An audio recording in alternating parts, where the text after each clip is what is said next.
Primer Congreso Cristeros del siglo XXI.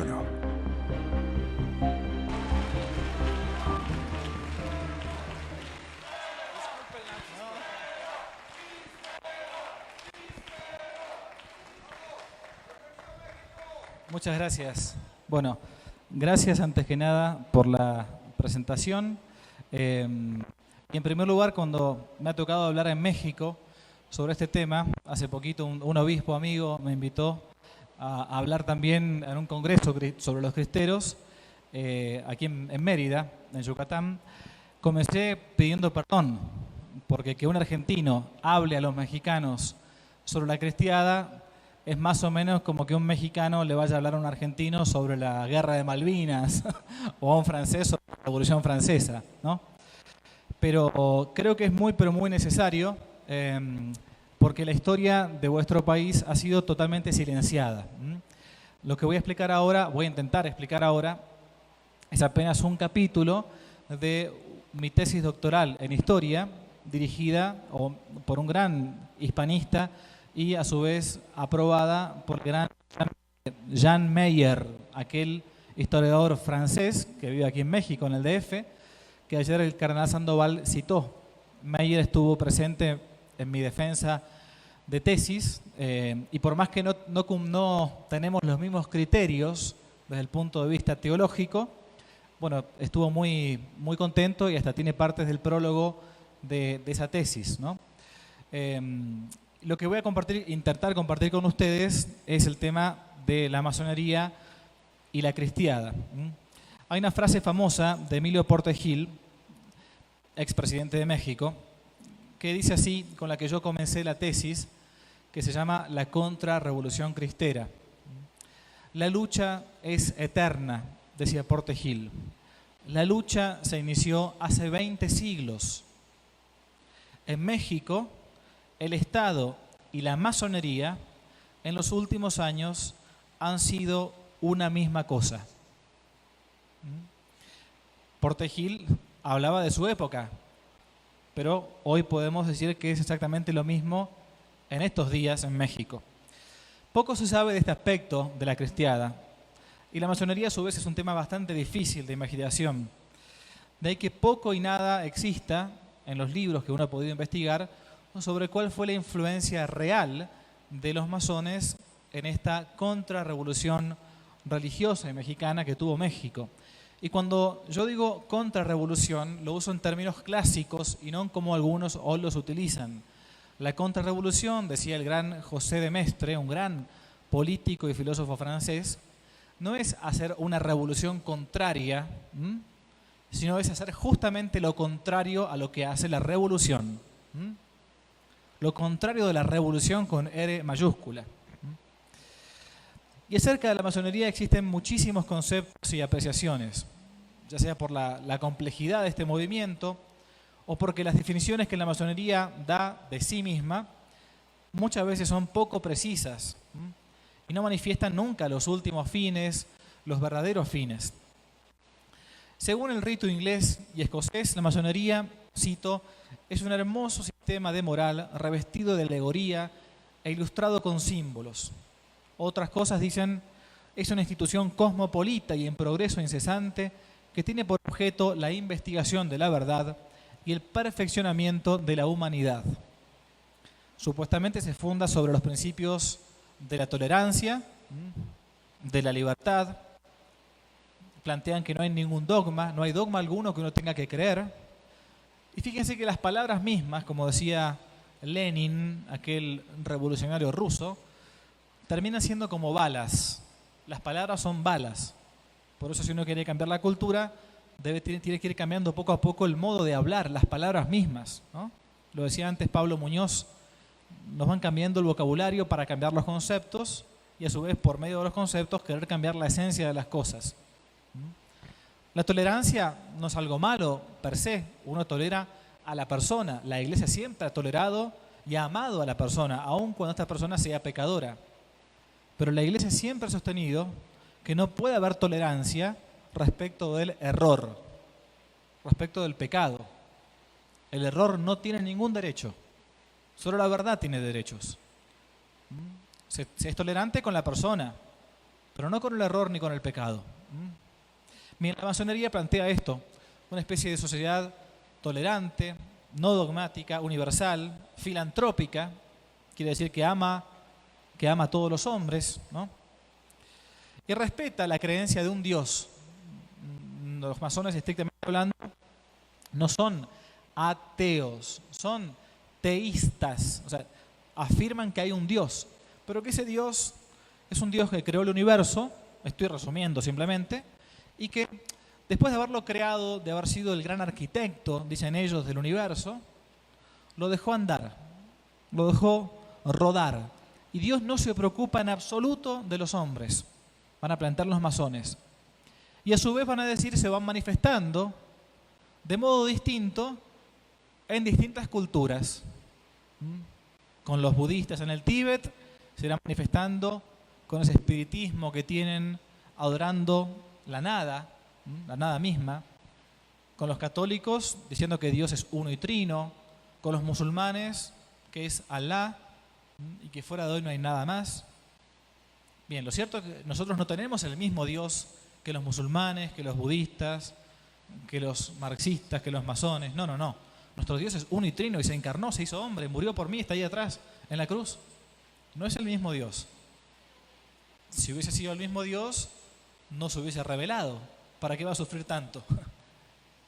Los masones plantean incluso que aquellos que quieran tener la exclusividad de una revelación deben ser tildados de lo mismo que eran tildados los primeros cristianos en los primeros 3 siglos del cristianismo. ¿De qué cosa eran tildados los primeros cristianos ante el Imperio Romano? De fundamentalistas. Porque si bien respetaban a las personas, no estaban dispuestos a decir que Dios nuestro Señor era igual que Palas Atenea, que Apolo, que Júpiter. No, hay un solo Dios verdadero que se ha revelado. Por eso para el masón, aquella religión que diga que es la única verdadera, es la gran enemiga de la humanidad. ¿Y cuál religión es la que plantea esto? La Santa Iglesia Católica Apostólica Romana.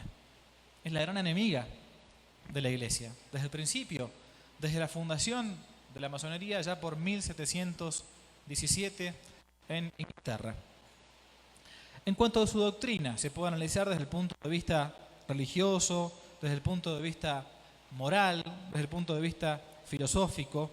Acá simplemente vamos a querer ir al centro, que se puede ver en una encíclica de León XIII llamada Humanum Genus, donde se denuncia que en realidad lo que la masonería hace es una falsa tolerancia, porque persiguen a todos aquellos que no piensan como ellos. En México, como en todas partes, es muy difícil también precisar con exactitud el momento en que surge la masonería. Según Félix Navarrete, en 1785, fíjense, apenas menos de un siglo después de que hubiese comenzado la masonería, ya había sido procesado por masón un pintor italiano de nombre Felipe Fabris en México. En 1793, un cura, el cura de Molango, había denunciado a un francés, vendedor ambulante, por su adhesión y afecto a la secta de los francmasones. La masonería va a tener a su vez, gracias a Dios, muchas divisiones. Van a estar divididos entre ellos. Uno de estos son los que están en Francia. Bien, entre estas imprecisiones y pocos datos, hay un libro que resulta del todo iluminador por haber sido escrito por uno de sus propios iniciados. Hay muchos masones que después se convierten. Claro, cuando llega el momento de la muerte, como dice un famoso libro argentino, el Martín Fierro, no hay mejor como un buen susto para despertar a un mamado, a un borracho, ¿no? Bueno, cuando uno le llega la muerte, y bueno, ahí a algunos le ha pasado esto, que se convierten, gracias a Dios, al final de sus vidas.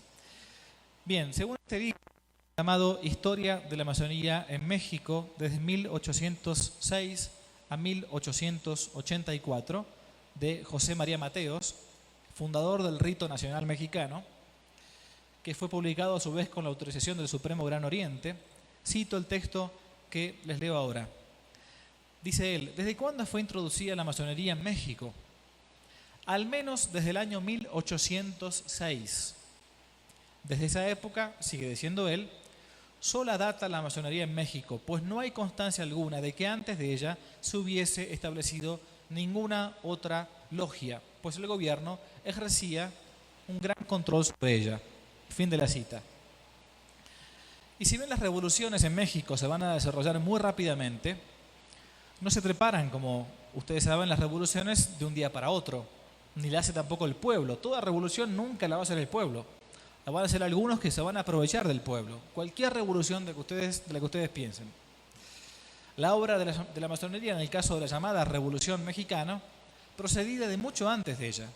Y así uno puede ver, como decía ayer el cardenal Sandoval, cómo en la Constitución de 1857, esa joya del liberalismo mexicano, como algunos la quieren llamar, fue fruto del esfuerzo denodado, paciente y permanente de los masones. La Constitución de 57 es aquella que con pocas modificaciones hasta el día de hoy tienen ustedes aquí en México. Y es el antecedente, al menos lejano, de lo que va a ser después la reforma de Querétaro en el 17. Y a su vez, el inmediato, la ley Calles, la ley penal Calles, antirreligiosa, que va a desatar la cristiada. Esa epopeya que tienen ustedes aquí en este país. Bien. La mayoría de los políticos mexicanos, yo podría decir, con la investigación que he hecho, que prácticamente el 99% de los presidentes que tuvo México, 98%, han adherido de modo casi desfachatado a la secta masónica, aún diciéndose a sí mismos católicos, porque no hay cosa más incoherente que ser masón y a su vez ir a misa, decirse católico. Está totalmente prohibido estar adherido a la secta masónica y a su vez ser católico. Obviamente hay gente buena, entiendo con buena conciencia, que no tiene la menor idea y entra a la masonería por las cosas buenas que pueden tener. A la masonería o a sus pequeños monaguillos, como pueden ser otras, entre comillas, ONG, por ejemplo, el Rotary Club, los Rotarios. Famoso, esto es muy famoso. Bien. Varios de los políticos mexicanos pertenecieron a la fraternidad masónica, incluso de tendencias muy pero muy dispares. Por ejemplo, el indio Benito Juárez, masón. Incluso algunos otros de tendencias dispares. El famoso Maximiliano I, con todas las cosas buenas que hubiese podido tener o que tenía, de hecho, hasta que fue fusilado, también adhirió a la secta masónica. No importaría entonces si el ala se inclinaba más a la izquierda o hacia la derecha en términos modernos.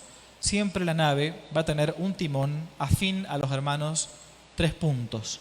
¿Por qué digo hermanos tres puntos? Porque habitualmente los masones firman así con 3 puntos. Bien, cuando uno se zambulle en la literatura de la historia de la masonería en México, a veces es fácil, lo digo, encontrar autores exagerados. ¿Qué quiere decir esto? Que ven masones por todos lados, que todos son masones. No, y no todos son masones. Eso que están viendo ahí, no tuve mucho más tiempo, pero es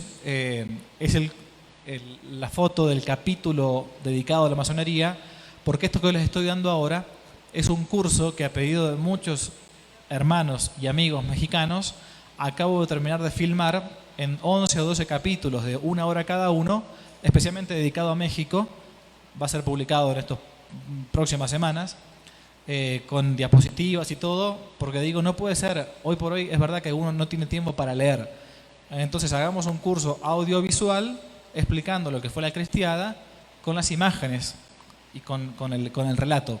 Por eso es que puse esa imagen ahí.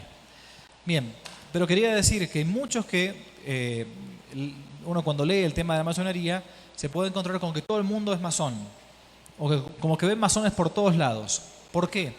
Porque la masonería habitualmente es secreta, salvo en México. Esto es llamativo, en serio les digo. Miren que es un tema, yo no soy especialista en la masonería, he estudiado nada más que la masonería en este tema concreto de los 3 añitos de la cristiada, pero claro, uno se salpica de la historia de México de atrás y de adelante de la cristiada. Pero es impresionante cómo los políticos mexicanos son unos desfachatados y ya no han guardado ni siquiera las formas. Porque muchos de ellos hasta públicamente se animan a decir que son masones. O al menos no lo ocultan. No lo ocultan. Bien. Y tenemos masones de todo tipo. Don Porfirio Díaz, aquel que era llamado el Constantino, digamos, porque hubo un tiempo, porque don Porfirio no era estúpido. Sabía que después de la famosa guerra de los religioneros, posterior a la Constitución de 57, van a comenzar escaramuzas contra algunos católicos, es como el antecedente de la cristiada, no me detengo en el tema este. Don Porfirio, aún siendo masón y católico, por las dudas, no sea que Dios exista en serio, dijo no, ir contra el pueblo mexicano, o ir contra la religión mexicana, mejor dicho, es ir contra la misma alma de los mexicanos.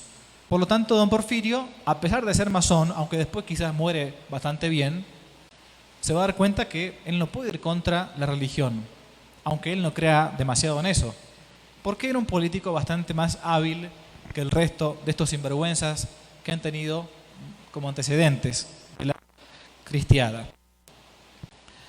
Era el catolicismo el alma de México y por lo tanto la masonería, con su doctrina aparentemente de tolerancia y con ese total, entre comillas, progresismo que tenían, sectarismo religioso, estaba siendo vista como, bueno, la iglesia, el enemigo más difícil de destruir, el hueso más duro de roer.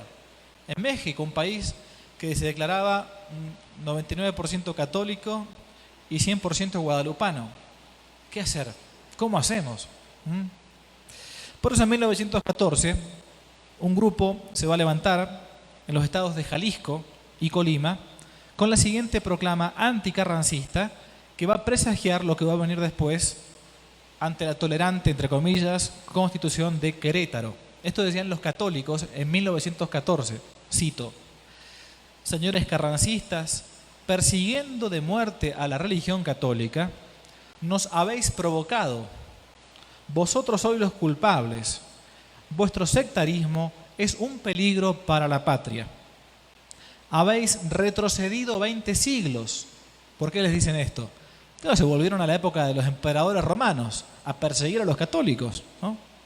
Lanzaron en diversa forma aquel salvaje grito, los cristianos a los leones. Y terminaban diciendo su proclama: muera Carranza, muera la masonería. ¿No? Bien, no era que los católicos se sentían perseguidos, estaban o comenzaban a ser aún más perseguidos. Viendo el plano desde un punto de vista cristiano, sería demasiado simplista decir, bueno, fue una persecución contra la iglesia y se acabó. No, eran los mismos masones los que declaraban ellos mismos, y no los católicos solamente, que había que aniquilar la iglesia. Así, una de las tantas sociedades que se van a crear, claro, no colocaban un título, letras luminosas, color fosforescente, esta es la masonería. Ejemplo de algunas sociedades masónicas, ONGs, diríamos hoy, como decía Pablo antes, que en realidad eran masónicas. Por ejemplo, una Federación Anticlerical Mexicana, ese es el título que tenía, abiertamente masónica.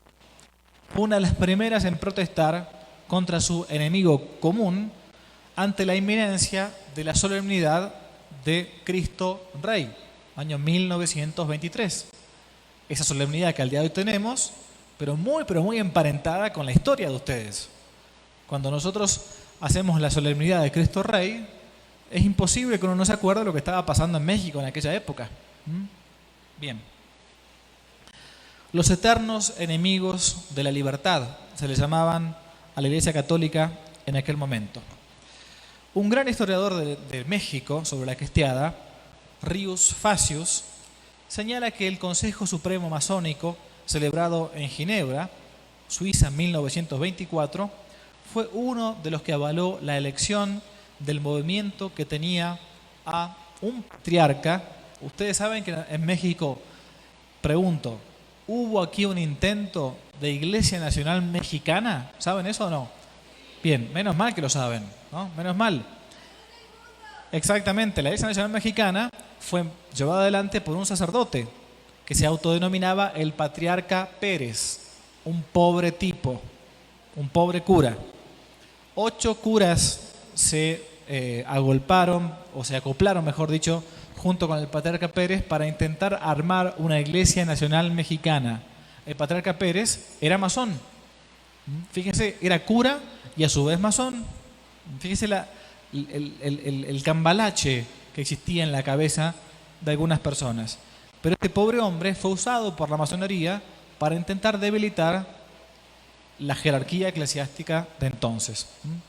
Vayamos a los protagonistas del conflicto.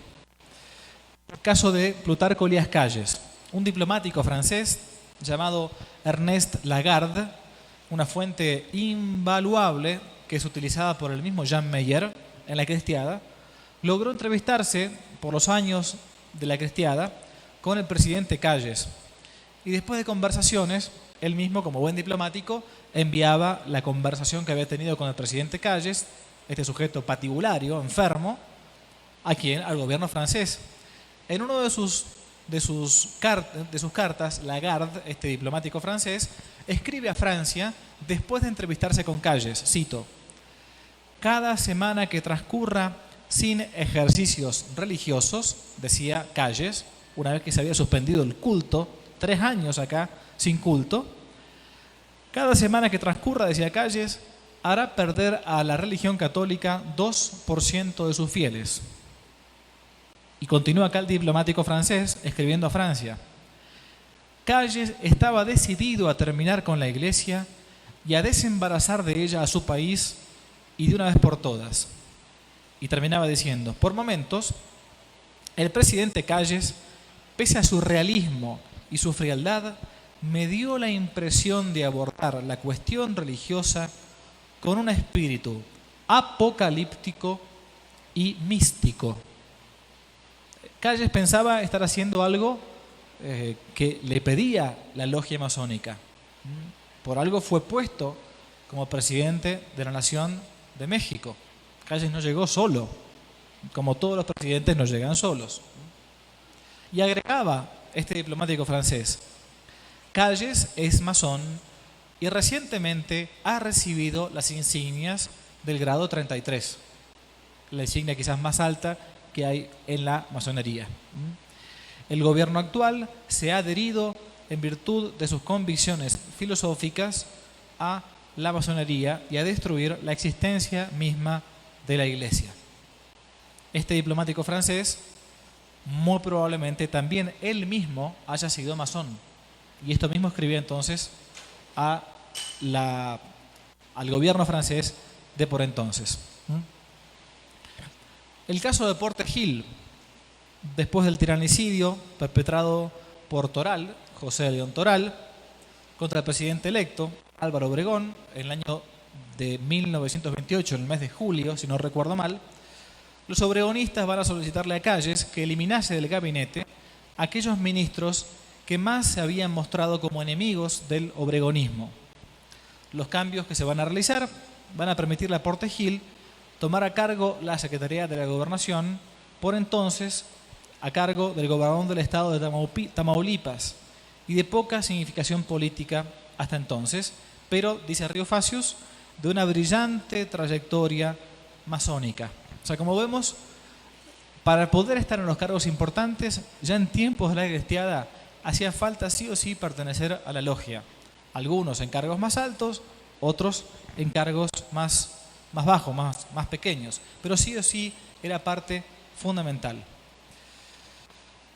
Lo que hay que tener en cuenta es que si no se pertenecía a esta logia, no se podía ascender en la vida pública.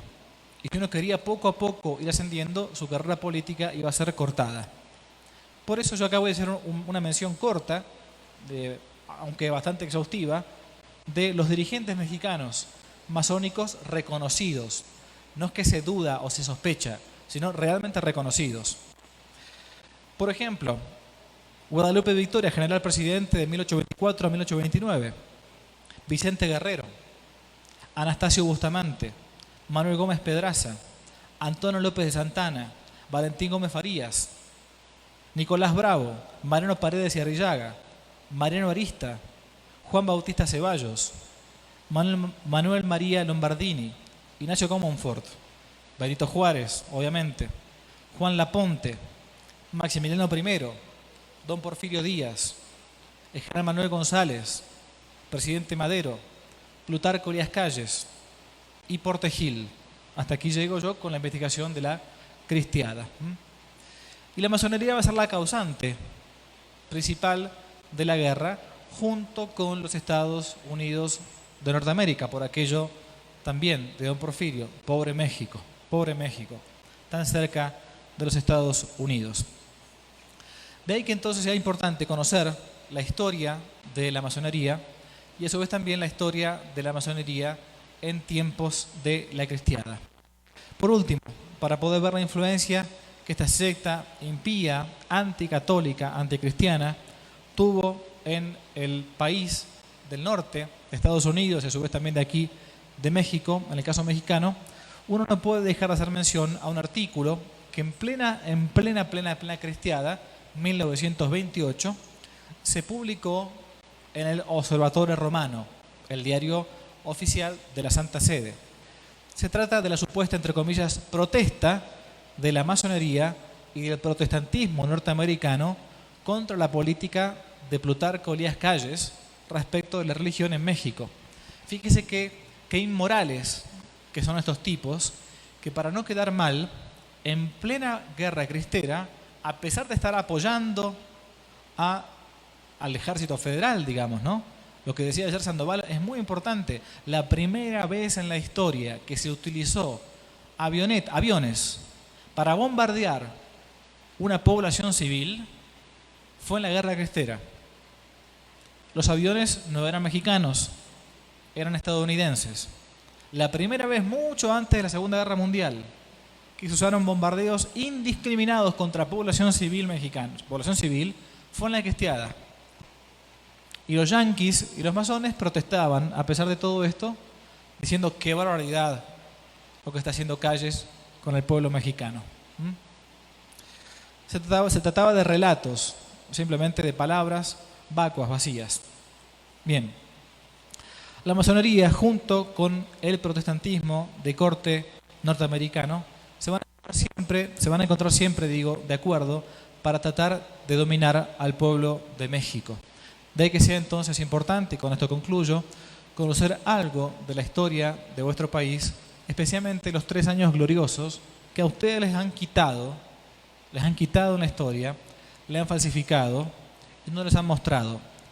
Porque un pueblo que no conoce su historia termina por repetir sus propios errores. Y un pueblo que la conoce, principalmente hablando aquí en Guadalajara, el corazón de Jalisco, donde tanta sangre de mártires ha sido semilla de nuevos cristianos, debe ser conocida.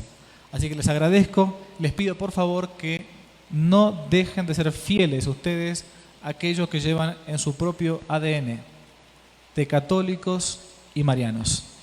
¡Viva Cristo Rey! ¡Viva Santa María de Guadalupe! ¡Viva México católico!